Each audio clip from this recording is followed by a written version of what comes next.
In today's video, I'm going to teach you how to handle customer overpayments and refunds in Xero. If a customer pays more than their invoice, you want that extra amount recorded correctly so you can either apply it to a future bill or refund it cleanly.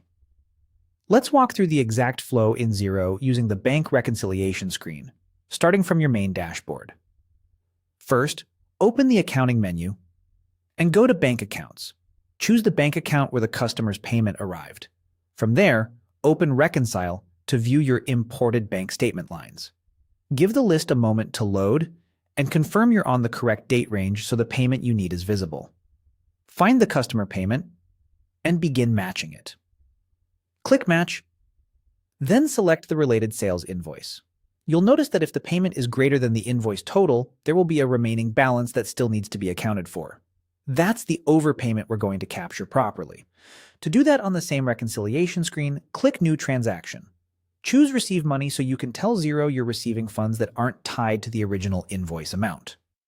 Next, select Direct Payment to indicate this is money received directly into the bank account. Then choose Overpayment. This is the key step. Overpayment tells Xero the extra cash belongs to that customer as a credit rather than miscellaneous income. Before saving, double-check the contact matches the invoice you just selected, confirm the date aligns with the bank line, and add a clear description or reference that explains which invoice the overpayment relates to.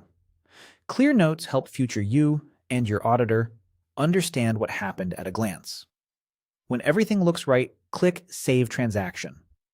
Xero will now reconcile the invoice portion of the payment and park the extra as a customer overpayment.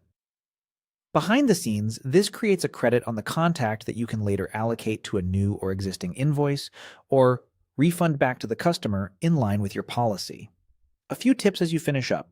Make sure you're using the correct bank account throughout, keep descriptions consistent for easy reporting, and align dates with the bank feed to avoid reconciliation gaps. If the payment isn't showing, refresh the feed or widen the date filter. And remember, overpayments can have tax and reporting implications depending on your jurisdiction, so use the overpayment option rather than coding the extra to revenue. That's it. Your overpayment is recorded cleanly, ready to be applied or refunded when needed.